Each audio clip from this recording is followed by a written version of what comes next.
And the Indiana Fever have pulled off the upset, the 6th seed, beating Vegas 89-73 to take Game 1. Everyone said the Indiana Fever had no chance. ESPN analysts wrote them off, oddsmakers laughed, and even the two-time champs Las Vegas Aces expected a sweep. But then, in front of the Aces home crowd, on the very night A'ja Wilson was crowned MVP, the Fever shocked the world by stealing Game 1. How did a team missing 6 players flip the entire series script with one win? And what did Caitlin Clark say to her teammates post-game that's got people turning heads? Stick around, because this wasn't just an upset. It was a statement. If you're fired up for the Fever, comment "fired up" and let us know how proud you are of the team.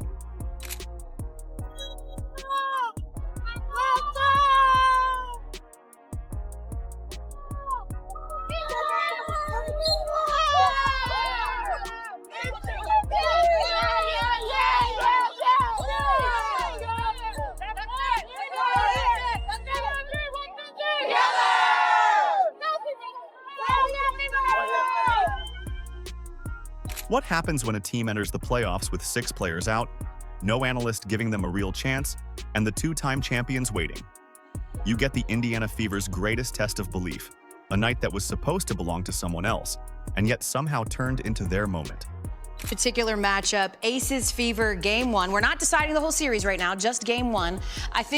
Should we do it together? I think we should do it together, Okay. because my spidey sense are telling me they might be the same. 3, 2, 1. Aces. They're not gonna lose after she just won MVP. Yeah, period. There's no way. No way. From the start, the series was framed as a mismatch. ESPN panels labeled it short and predictable. Sportsbooks had odds so lopsided, it was easier to bet on how many points Las Vegas would win by than whether Indiana could win at all. Even the language around the pregame showed it. Headlines talked about survival, not victory. The Aces were expected to roll on their way to another finals, and the subtext was clear. If Indiana wanted to avoid humiliation, that alone would count as success. Indiana Fever had no business winning a playoff series this year, had no business advancing to the semifinals for the first time in a decade, and yet here they are, eliminating the Atlanta Dream in Atlanta without Caitlin Clark, without Sophie Cunningham, without Sid Colson, without Erin McDonald, without Chloe Bibby. The hospital squad is on the bench, and yet the Indiana Fever are into the semifinals of the WNBA playoff. Then came the injury list. Caitlin Clark sidelined, Sophie Cunningham out, Sydney Colson, Chloe Bibby, Erin McDonald, Damiris Dantas. 6 names gone. The Fever didn't look like a playoff squad. They looked like a team stuck together with tape. It wasn't just about being underdogs anymore. They were being called lucky to even be standing there, as if their season had already expired. And then the coaching of Stephanie White. She is working with a 9-woman rotation, and 5 of those players did not even touch the court the last time the Fever played the Dream during the regular season, and 3 of those players weren't even on the team. I cannot say it enough. The Indiana Fever should not be here. They continue to be here. They battle. They're resilient. It's wildly impressive. Caitlin Clark wore the black Air Force Ones again. They had one of those forces lifted in the air like a beacon of hope, and now they'll face the Aces. Picture the scene in Las Vegas before tip-off. Championship banners hung high. The crowd set for celebration. And then came the centerpiece. A'ja Wilson being honored with her MVP trophy at center court. The announcement wasn't just about recognizing her brilliance, it symbolized the story everyone expected. Vegas as the powerhouse, Indiana as the background act. The Fever's players weren't just overlooked, they were invisible in their own semifinal debut. You actually just referenced it twice. It is Indiana. Dropped 2 of the 3 games to them this year, but you haven't seen them since late July. What excites you about that matchup? That they haven't seen the real Aces yet. They caught us when we were at a bit in turmoil. Not only that, they whooped us one of those stretches. So, you know what? We'll buckle in, hone in where we can, and take care of business. And yet, sports have a way of flipping the script when expectations are most rigid. Think back to underdog runs in history. Teams written off before a ball was tipped, squads that weren't supposed to be on the same floor. You could feel the parallels brewing. This wasn't just the start of a playoff series. For Indiana, Game 1 stood as the chance to claim a seat at the table and announce they were here to fight. By the final buzzer, the entire narrative cracked. The spotlight on Wilson's MVP moment suddenly dimmed because the Fever had stolen it. They walked out of Las Vegas with an 89-73 win, their first semifinal victory in almost 10 years, and the entire basketball world staring in disbelief. But the real shock came not just from the team as a whole.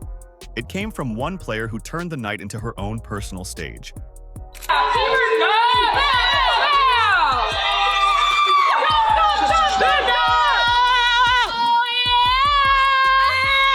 Respect everyone, fear no one. Woo! Thumbs in the chat! Dub. That's one. That's big time. That's big time right. While all eyes were locked on A'ja Wilson raising her MVP trophy, nobody expected Kelsey Mitchell to come in and completely flip the story. It was supposed to be Wilson's night. The defending champions taking care of business at home, the narrative already written before the ball even went up. But Mitchell refused to let Indiana be a footnote. She turned the semifinal opener into her own masterpiece, and by the time it was over, the conversation across the league had already shifted. First semifinal appearance. Just what's your emotional state right now? Normal, I think. It's practice. Trying to prepare like anybody else would, like any other day. But keep the main thing. That's all you can do. Kelsey Mitchell has always been respected as an elite scorer, but she's often mentioned as an afterthought behind bigger names in the WNBA. Coming into this series, the talk was about whether Wilson could continue her dominance, if Jackie Young and Chelsea Gray could overwhelm the Fever, or if Indiana could even stay on the floor. Very few people were talking about Mitchell as the player who could redefine the matchup. Yet just like she's done for much of her career, she answered in the best way possible, by letting her game speak louder than the expectations around her. Tell your younger self. Yeah. How would you explain to her to make sure that you give yourself grace and give you the flowers that you so willingly deserve?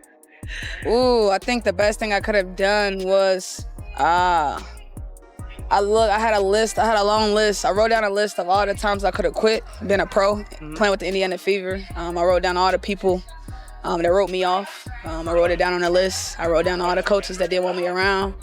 I wrote down all the media outlets that didn't want to talk to me. I think that within itself is like, you gotta tell your younger self not to give up on you. Because it's been a lot of times I could have given up when I know a lot of people that talk to me now weren't talking to me, and I know what it was like when they wasn't. So that part is big for me. Mitchell didn't just score, she scored every way you can imagine. She hit mid-range pull-ups when defenders fought through screens. She drilled deep threes when the Aces left her a split second late. She hit every free throw, finishing a perfect 6 for 6 at the line. From inside, outside, and everywhere in between, she looked untouchable. By the final box score, she had piled up 34 points on 12 for 23 shooting from the field, 4 for 6 from beyond the arc, and that flawless mark at the line. It wasn't only efficient, it was relentless. That time, keeping the pivot foot alive and going strong side for Wilson. Mitchell this time finds a lane to the basket.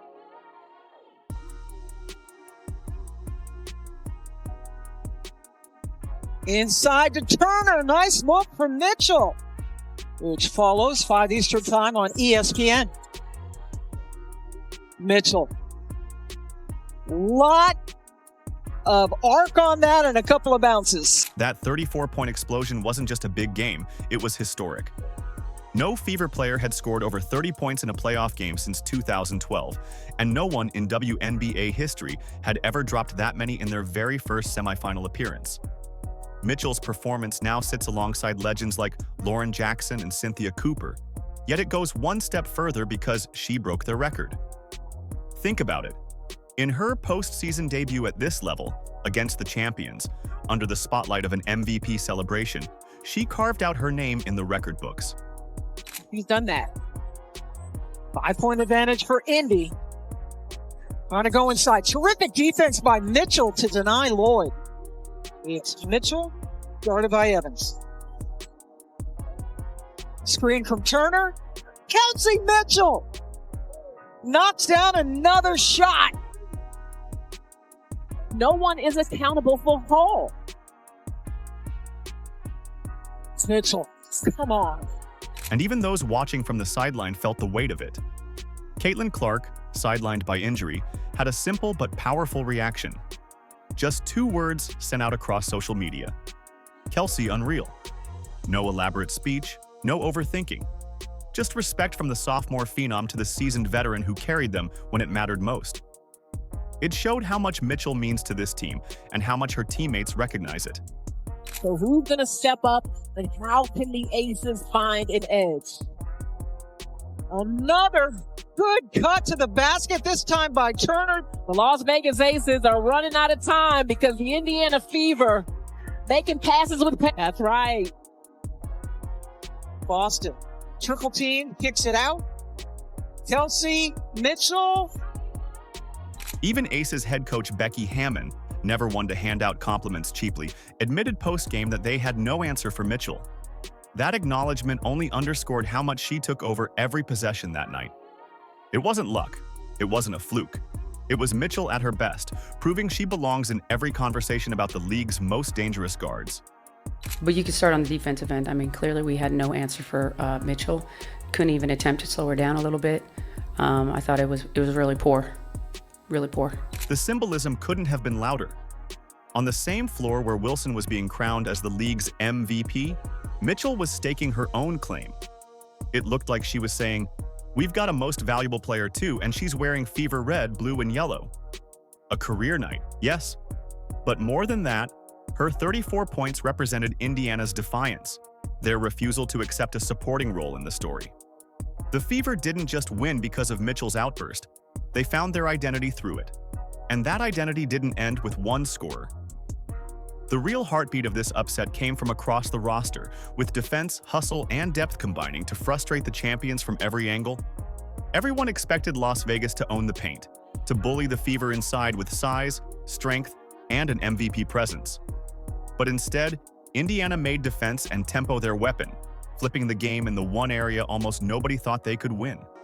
What unfolded wasn't just resistance. It looked like a blueprint for how to break down the defending champions. Lexi Hull had that great steal to seal the win against Atlanta. Great start for Leah Boston. Definitely the best slasher. Boston and Wilson, 2 former South Carolina players.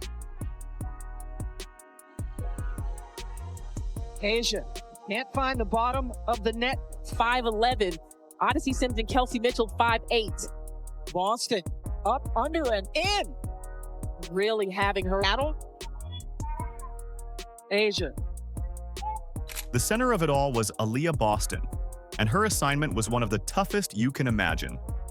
Guard Asia Wilson. Wilson had just been named MVP. She thrives in the post, she stretches defenders, she attacks relentlessly. Most players shrink when given that matchup. Boston didn't. From the very first possession, she focused on being disruptive rather than simply trying to match Wilson shot for shot. Her approach was simple: make Wilson uncomfortable. If she could push her off her sweet spots, contest every catch, and force her to reset, Indiana could tilt the battle. Double juice efforts in us. So that's got to change this second half. Coach, you're shooting under 40 from the field, about 7. Hit about it. All right, thank you very much, Coach Hammond. And let's go over now to Angel Gray. For Asia. Spins, counters, doesn't get the mountain. I am just so impressed. Oh, Boston just faked Wilson out of her. It worked. Wilson still produced 16 points and 13 rebounds, numbers that on the surface look fine. But the story was her rhythm. She had to grind for every bucket, settling into shots that lacked her usual flow and often working late into the shot clock. That constant irritation slowed the Aces' offense, chipping away at the confidence of a team that usually thrives when Wilson dictates everything. Boston didn't erase the MVP, but she made her look human, and that alone is an achievement.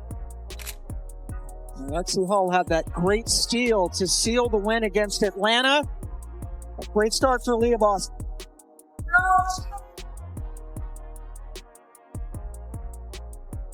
Beyond Boston, Indiana needed its wings to step up. Lexi Hull drew Jackie Young, one of the toughest covers in the league. She shadowed her on cuts, fought through screens, and refused to bite on fakes. Young never found the space she usually relies on, and by the end her impact felt muted.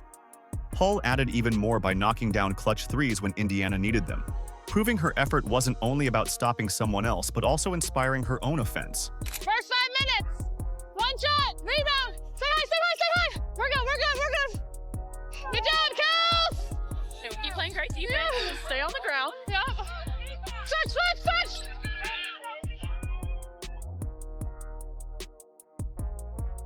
Few minutes to go in the quarter. Hull left open for three, and she hits it. Much needed. Odyssey. Thought about it, but boy, her shooting's on point, so is her. The Fever also had Odyssey Sims attacking with fire in every possession. She wasn't afraid to take the ball straight at Vegas defenders, splitting lanes and forcing the Aces into foul trouble. Her drives changed the tempo. Instead of Indiana playing slow and cautious, the pace sped up. Vegas, usually the team dictating tempo, suddenly looked the one scrambling to keep up.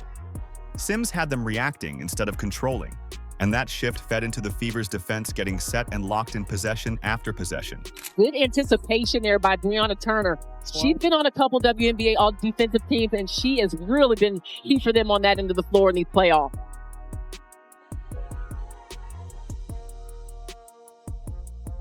Sims, yet again. That's a tough matchup. Which follows 5 Eastern time on ESPN. Mitchell. Lot of arc on that and a couple in the regular season in Asia. In the entire league. And Sims, they gave her just that space and she took it. Natasha Howard was steady all night, recording another double-double. She was active on the glass, boxing out to create second chances and protecting the lane on the other end. Uses her strength, her athleticism. There were 3 or 4 Seattle players right there, but Jackie Young made the game winner. Fade away from Natasha Howard. Going to the ball on the block. Now the shot clock is winding down. Young doing a good job keeping Kelsey Mitchell away from the basket, but the Fever score. Brianna Turner didn't fill the box score, but her presence was unmistakable. She altered shots with length, walled up drivers, and made the paint a place the Aces couldn't just own. By the numbers, Indiana outscored Las Vegas 50-38 in the paint, flipping what had been a supposed disadvantage into one of their greatest strengths. Great. Driving, taking the shot. Stopped by. When the game ended, even Aces coach Becky Hammon admitted what everyone could see. Indiana won the categories that mattered most: pace, defense, and urgency. That acknowledgement told the entire story. This was not luck or a one-off hot shooting night. This was a team establishing how they could compete, how they could frustrate, and how they could win again. Now the question becomes whether the Fever can use that same defensive map in Game 2 and keep the Aces from adjusting to it. One game down, but here's the tough reality. In a best-of-5, history shows 28% of teams who drop Game 1 still come back to win the series. The Aces know this, their fans know this, and they're preparing for Game 2 like it's life or death. For Indiana, this will be the most important 40 minutes of their season so far. Win again, and they go home up 2-0 with a chance to close it out in front of their own crowd. Lose, and the series resets, all that momentum suddenly gone. How you feel about the performance, the urgency, and the response you had when they made a couple runs late? Yeah, I feel good. I mean, our group has seen it all. We wanted to come in and be the aggressor right away to make sure that we were dictating on the defensive end and we were dictating from a pace standpoint. They're champions for a reason. We knew that they were going to make runs. They made a big one in the third and we responded with a big one. I'm proud of our team. It's one game, it's a long series, so we got to keep the main thing, but to come in here and to be able to steal this one was big for us. Championship teams respond to losses differently.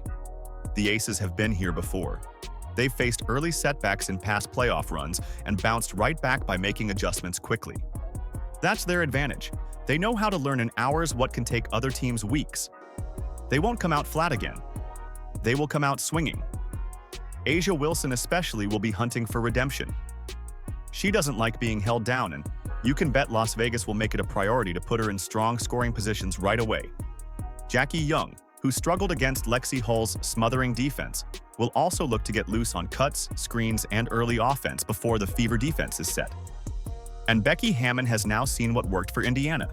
That means her team will walk in with a different game plan. So the Fever have to answer one question. Can they handle being the team in control? This is new ground. Winning in the underdog role is one story.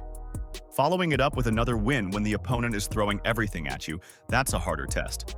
Can Kelsey Mitchell find that same shooting rhythm when the defense comes with traps and doubles? Can Aaliyah Boston keep Wilson uncomfortable for a second straight game? Or does Wilson break free? These aren't small challenges. We've got to keep the main thing, and that is us playing to a standard of basketball that we want to have as an Indiana Fever organization and franchise. We've got to keep our layers. The outside, the people in our building, and the people in our locker room. And the thing I'm just so proud of with this group is it doesn't matter who's on the floor. It doesn't matter who's on our roster. They give each other the freedom to be themselves. They empower one another to be themselves and to be the best version of themselves. And every time we've had a change, every time we've brought someone in, every time we've had rotational changes, they're for each other. They live the we over the me. And when you have that, it just gives you opportunities to do really special things. This is where the idea of a championship moment comes into play. When you're tested after success, do you fold or rise up again? If Indiana finds a way to grab Game 2, they don't just hold momentum, they turn themselves from upset artists into real contenders for the finals. This wasn't just a playoff win, it was Indiana reclaiming its belief and proving that "we over me" isn't just a slogan. It's their identity on the biggest stage. One fearless night after a decade of waiting showed exactly what this group can be. Coach Stephanie White reminded everyone, "We take it one day at a time. We can't look too far in front of us because that's when you start to lose your focus." Game 2 now stands as more than the next challenge. It's the moment where one upset can grow into a finals run. Can the Fever keep making history? If you're fired up for the Fever, comment "fired up" and let us know how proud you are of the team. Like, subscribe, and turn on all notifications so you never miss out. Click the video on the screen, and we will see you in the next one.